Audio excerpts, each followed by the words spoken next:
कृष्ण की प्रेरणादायक कहानी। भगवान श्री कृष्ण, जिन्हें हिंदू धर्म में एक दिव्य अवतार माना जाता है, उनकी जीवन कथा प्रेरणा और मार्गदर्शन से भरी हुई है। उनकी कहानी हमें जीवन में सत्य, धर्म और कर्म की महत्वता सिखाती है। जन्म और प्रारंभिक जीवन। श्री कृष्ण का जन्म द्वापर युग में मथुरा नगरी में हुआ था। उनके माता पिता देवकी और वासुदेव देवताओं द्वारा भेजे गए थे, क्योंकि कंस, मथुरा के राजा, एक भविष्यवाणी से डर गए थे कि देवकी के 8वें पुत्र द्वारा उसकी मृत्यु होगी। इस भय से बचने के लिए कंस ने देवकी के सभी बच्चों को मार डाला। लेकिन श्री कृष्ण, जिन्होंने दिव्य शक्ति के साथ जन्म लिया, इस त्रासदी को समाप्त करने के लिए आए। श्री कृष्ण के जन्म के तुरंत बाद वासुदेव ने उन्हें गोकुल के नंद बाबा और यशोदा के घर भेजा, ताकि कंस की निगाहों से दूर रखा जा सके। गोकुल में श्री कृष्ण का बचपन चमत्कारी घटनाओं से भरा था, जैसे कि मक्खन चोर और गोपाल के रूप में उनकी लीला। यशोदा के घर में श्री कृष्ण ने गोकुल में अपने बचपन के दिनों में कई चमत्कार किए। उन्होंने गोपियों और गोपियों को नृत्य और संगीत के माध्यम से मोहित किया। उनकी बांसुरी की धुन ने गोकुलवासियों को मंत्रमुग्ध कर दिया। उन्होंने अपने बचपन में कई राक्षसों का वध किया और अपने स्खाब लराम के साथ मिलकर गांवों की रक्षा की। युवावस्था और धर्म युद्ध। जब श्री कृष्णन बड़े हुए तो वे मथुरा लौटे और कंस का वध किया। यह घटना सिर्फ एक राजा के लिए नहीं, बल्कि पूरे समाज के लिए एक नई शुरुआत थी।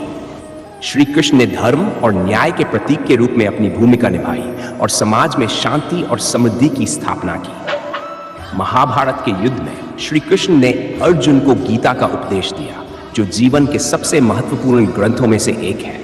गीता में श्री कृष्ण ने कर्म, धर्म और योग के महत्व को बताया।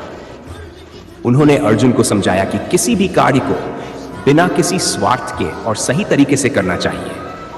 यह उपदेश आज भी हर व्यक्ति के जीवन में एक मार्गदर्शक के रूप में कार्य करता है। श्री कृष्ण की शिक्षाएं। श्री कृष्ण की शिक्षाएं जीवन के हर पहलू पर प्रकाश डालती हैं।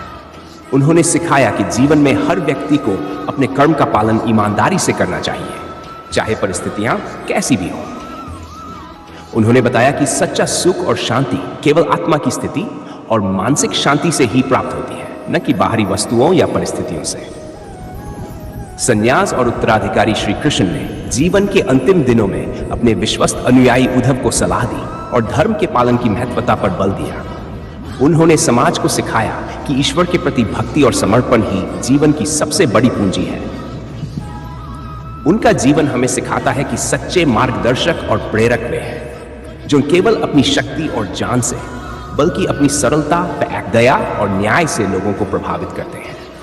श्री कृष्ण की कथा न केवल धार्मिक प्रेरणा का स्रोत है, बल्कि जीवन के प्रति एक सकारात्मक दृष्टिकोण और व्यवहार का भी आदर्श उदाहरण प्रस्तुत करती है। इस प्रकार श्री कृष्ण की जीवन कथा हमें यह समझने में मदद करती है कि सच्ची प्रेरणा और मार्गदर्शन केवल धर्म और आस्था में ही नहीं, बल्कि जीवन के हर पहलू में सच्चाई और न्याय के साथ पालन करने में निहित है।